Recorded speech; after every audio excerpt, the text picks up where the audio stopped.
નમસ્કાર. આકાશવાણી સમાચાર કરણ મકવાણા વાંચે છે. સૌપ્રથમ મુખ્ય સમાચાર. પ્રધાનમંત્રી નરેન્દ્ર મોદી આજે જામનગરમાં વનતારાની મુલાકાત લીધી અને સોમનાથ મંદિર ખાતે પૂજા અર્ચના કરી.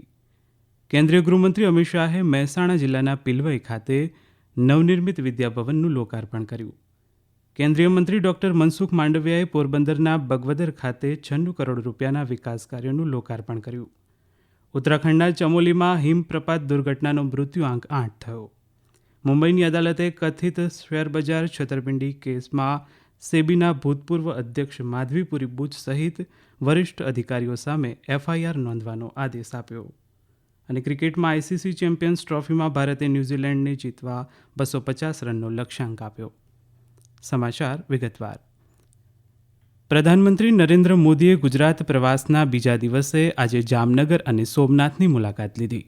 શ્રી મોદીએ આજે સવારે જામનગરમાં પશુ રાહત અને પુનર્વસન કેન્દ્ર વનતારાની મુલાકાત લીધી. ત્યારબાદ પ્રથમ જ્યોતિર્લિંગ સોમનાથ મહાદેવ મંદિરના દર્શન કરી શાસ્ત્રોક્ત વિધિ સાથે જળાભિષેક કરી પૂજા અર્ચના કરી હતી.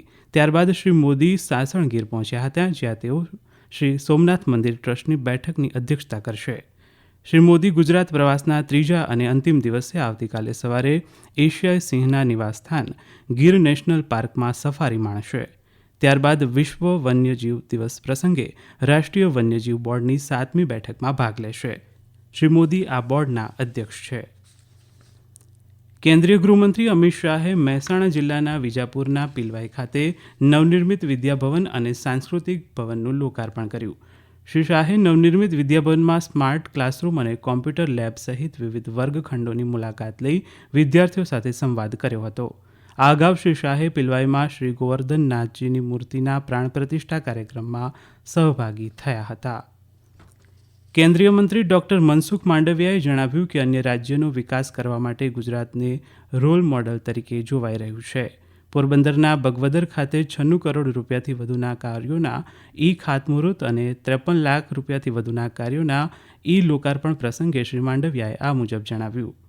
શ્રી માંડવિયાએ મોકર સાગર વેટલેન્ડની મુલાકાત લીધી હતી. આજે સવારે શ્રી માંડવિયાએ સન્ડે ઓન સાયકલ કાર્યક્રમમાં પણ ભાગ લીધો હતો. કેન્દ્રીય મંત્રી સી.આર. પાટીલની ઉપસ્થિતિમાં નવસારી જિલ્લાના ગણદેવી તાલુકાના ધમડાછા ગામ ખાતે સરપંચ સાથે સંવાદ કાર્યક્રમ યોજાયો. આ પ્રસંગે શ્રી પાટીલે સરપંચોને જળ સંરક્ષણ જનભાગીદારી અભિયાનમાં જોડાવા અને કેન્દ્ર સરકારની યોજનાઓ લોકો સુધી પહોંચાડવા અપીલ કરી હતી. આ અગાઉ શ્રી પાટીલે સુરતના લિંબાયત અને ડિંડોલીને સાંકળતા અત્યાધુનિક રેલવે અંડરપાસનું ઉદ્ઘાટન કર્યું હતું. કેન્દ્રીય મંત્રી જીતેન્દ્રસિંહની વર્ચ્યુઅલ ઉપસ્થિતિમાં અમદાવાદ સાયન્સ સિટી ખાતે નેશનલ ઇનોવેશન ફાઉન્ડેશનનો રજત જયંતિ સમારોહ યોજાયો. આ કાર્યક્રમમાં નવપ્રવર્તન ક્ષેત્રે થયેલી પ્રગતિ અને ભવિષ્યની યોજના વિશે ચર્ચા કરાઈ હતી. આ પ્રસંગે શ્રી સિંઘે જણાવ્યું કે જીડીપીમાં ભારત જર્મની અને જાપાનને પાછળ છોડી ચોથા નંબરે અને પછી ત્રીજા નંબરે આવશે. ઉત્તરાખંડના ચમોલી જિલ્લાના માણા ગામમાં થયેલા હિમપ્રપાતમાં મૃત્યુઆંક વધીને 8 થયો છે. 28 ફેબ્રુઆરીએ સર્જાયેલી આ દુર્ઘટનામાં કુલ 54 શ્રમિકો ફસાઈ ગયા હતા, જેમાંથી 46ને જીવિત બહાર કાઢવામાં આવ્યા હતા. આજે ગુમ થયેલા છેલ્લા શ્રમિકનો મૃતદેહ બહાર કાઢવામાં આવ્યો છે. આ સાથે બચાવ કાર્ય પૂર્ણ થયું છે. ચમોલી જિલ્લા મેજિસ્ટ્રેટ સંદીપ તિવારીએ વધુ માહિતી આપી. खबर आर्मी और आईटीबीपी की टीम ने दी है माणा बद्रीनाथ से जो लास्ट मिसिंग पर्सन थे उनकी बॉडी रिट्रीव हो गई है. टोटल इसमें 54 लोग थे, जिसमें से 46 अलाइव थे और 8 डेड बॉडीज रिट्रीव हुई हैं. 7 डेड बॉडीज हमारी जोशीमठ आर्मी हॉस्पिटल में आ चुकी थी और एक बॉडी अभी वहाँ मिली, तो उनको भी लाने की कार्यवाही की जाएगी. अगर वेदर परमिट करेगा तो उनको एयरलिफ्ट किया जाएगा और जो आगे की कार्यवाही है उसको भी प्रयास किया जाएगा कि समय से पूर्ण कर दिया जाए. મુંબઈની ભ્રષ્ટાચાર વિરોધી વિશેષ અદાલતે કથિત શેરબજાર છેતરપિંડી અને નિયમનકારી ઉલ્લંઘન સંબંધિત કેસમાં securities and exchange board of India સેબીના ભૂતપૂર્વ અધ્યક્ષ માધવીપુરી બુચ સહિત વરિષ્ઠ અધિકારીઓ સામે એફઆઈઆર નોંધવાનો આદેશ આપ્યો છે.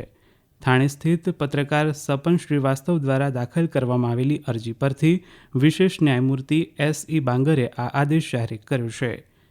કોર્ટે વધુમાં જણાવ્યું કે તે તપાસ પર નજર રાખશે અને સંબંધિત અધિકારીઓને કેસનો સ્ટેટસ રિપોર્ટ રજૂ કરવાનો પણ નિર્દેશ આપ્યો હતો. ફરિયાદીએ દાવો કર્યો કે સેબી તેની કાયદાકીય ફરજ નિભાવવામાં નિષ્ફળ જતા નાણાકીય છેતરપિંડી, ઇનસાઇડર ટ્રેડિંગ તથા લિસ્ટિંગ બાદ જાહેર ભંડોળની ઉચાપત થઈ હતી. ઉપરાષ્ટ્રપતિ જગદીપ ધનખડે કહ્યું છે કે વિકસિત ભારત હવે એક સ્વપ્ન નથી, તે આપણો ઉદ્દેશ છે અને દેશના યુવાનો તેમાં મહત્વપૂર્ણ ભૂમિકા ભજવશે. તેઓ આજે તિરુવનંતપુરમમાં ભારતીય વિચાર કેન્દ્ર દ્વારા આયોજિત ચોથા પી પરમેશ્વરન સ્મારક વ્યાખ્યાનમાં બોલી રહ્યા હતા. શ્રી ધનખડે કહ્યું કે દેશમાં જે કંઈ પણ થઈ રહ્યું છે તે આપણને વૈશ્વિક સ્તરે ગર્વ અપાવી રહ્યું છે.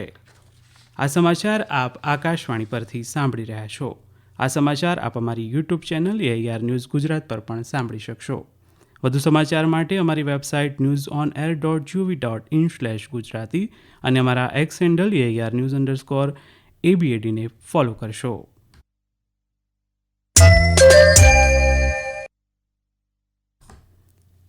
કેન્દ્રીય ખાદ્ય અને જાહેર વિતરણ બાબતોના મંત્રી પ્રહલાદ જોશીએ દેશમાં પુરવઠા શૃંખલાઓને મજબૂત બનાવવા અને ખાદ્ય સુરક્ષા સુનિશ્ચિત કરવામાં સેન્ટ્રલ વેરહાઉસિંગ કોર્પોરેશન એટલે કે CWCની ભૂમિકાની પ્રશંસા કરી છે. નવી દિલ્હીમાં CWCના 69મા સ્થાપના દિવસની ઉજવણીમાં એક વિડીયો સંદેશમાં તેમણે જણાવ્યું કે CWCએ નાણાકીય વર્ષ 2023-24 દરમિયાન 21 લાખ ચોરસ ફૂટની વધારાની ખાદ્ય સંગ્રહ ક્ષમતા ઊભી કરી છે. શ્રી જોશીએ ઉમેર્યું કે પ્રધાનમંત્રી ગરીબ કલ્યાણ યોજના અને પ્રધાનમંત્રી અન્નદાતા આવક સંરક્ષણ અભિયાનના સફળ અમલીકરણમાં CWCની મહત્વપૂર્ણ ભૂમિકા રહી છે. છેલ્લા દાયકામાં ભારતમાં ગરીબીમાં નોંધપાત્ર ઘટાડો થયો છે એમ એક અહેવાલમાં જણાવાયું છે. અર્થશાસ્ત્રીઓ સુરજીત એસ ભલ્લા અને કરણ ભસીન દ્વારા પ્રકાશિત આ પત્રમાં 2022-23 અને 2023-24 માટે તાજેતરમાં પ્રકાશિત થયેલા ઘરગથ્થુ ખર્ચના ડેટાનું વિશ્લેષણ કરવામાં આવ્યું છે. આ સર્વેક્ષણોના ડેટા ભારતમાં ગરીબીના સ્તરમાં નોંધપાત્ર ઘટાડો દર્શાવે છે. આ પત્રમાં દાવો કરવામાં આવ્યો છે કે દેશમાં અતિશય ગરીબી નહિવત સ્તરે પહોંચી ગઈ છે. આ પત્રમાં એમ પણ કહેવામાં આવ્યું છે કે ભારતમાં વર્ષ 2011-12થી 2023-24 સુધીના છેલ્લા 12 વર્ષોમાં અસમાનતામાં તીવ્ર ઘટાડો થયો હોવાના મજબૂત પુરાવા છે. દુબઈમાં રમાઈ રહેલી ICC ચેમ્પિયન્સ ક્રિકેટ ટ્રોફીમાં ભારતે જીત માટે આપેલા 250 રનના લક્ષ્યાંકના જવાબમાં છેલ્લા સમાચાર પ્રમાણે ન્યૂઝીલેન્ડની ટીમ 20 ઓવરમાં 2 વિકેટ ગુમાવીને 80 રન કર્યા છે. આ અગાઉ ભારતે 9 વિકેટ ગુમાવી 249 રન કર્યા હતા. સૌથી વધુ 79 રન શ્રેયસ અય્યરે કર્યા હતા, જ્યારે હાર્દિક પંડ્યાએ 45 અને અક્ષર પટેલે 42 રનનું યોગદાન આપ્યું હતું. ઉલ્લેખનીય છે કે બંને ટીમ સેમીફાઇનલમાં પહેલાથી જ પોતાનું સ્થાન સુનિશ્ચિત કરી ચૂકી છે. આ મેચની વિજેતા ટીમ મંગળવારે સેમીફાઇનલમાં ઓસ્ટ્રેલિયા સામે રમશે, જ્યારે પરાજિત ટીમ બુધવારે દક્ષિણ આફ્રિકા સામે ટકરાશે. કેન્દ્રીય નાગરિક ઉડ્ડયન મંત્રી કે રામમોહન નાયડુએ જણાવ્યું કે કેન્દ્ર સરકાર જનતાની જરૂરિયાતને ધ્યાનમાં રાખીને જ્યાં પણ જરૂર હોય ત્યાં વિમાન મથક વિકસાવવા માટે સક્રિય છે. હૈદરાબાદમાં કેન્દ્રીય કોલસા ખાણ મંત્રી જી કિશન રેડ્ડી સાથે પત્રકારોને સંબોધન કરતા શ્રી નાયડુએ જણાવ્યું કે ક્રાંતિકારી ઉડાન યોજના અંતર્ગત સરકારે દ્વિતીય અને તૃતીય સ્તરના શહેરોમાં વિમાન મથકો વિકસાવ્યા છે. મંત્રીશ્રીએ જણાવ્યું કે કેન્દ્ર સરકાર તેલંગાણા રાજ્યના ભદાદ્રી કોઠાગુડેમ જિલ્લામાં બીજું વિમાન મથક વિકસાવવા માટે તૈયાર છે. અંતમાં મુખ્ય સમાચાર ફરી એકવાર. પ્રધાનમંત્રી નરેન્દ્ર મોદીએ આજે જામનગરમાં વનતારાની મુલાકાત લીધી અને સોમનાથ મંદિર ખાતે પૂજા અર્ચના કરી.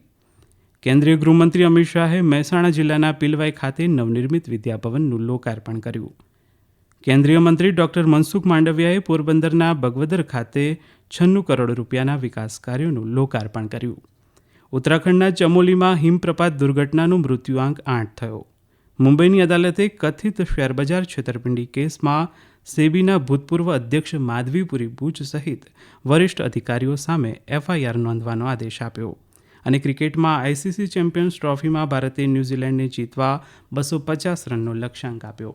આકાશવાણી પરથી સમાચાર પૂરા થયા.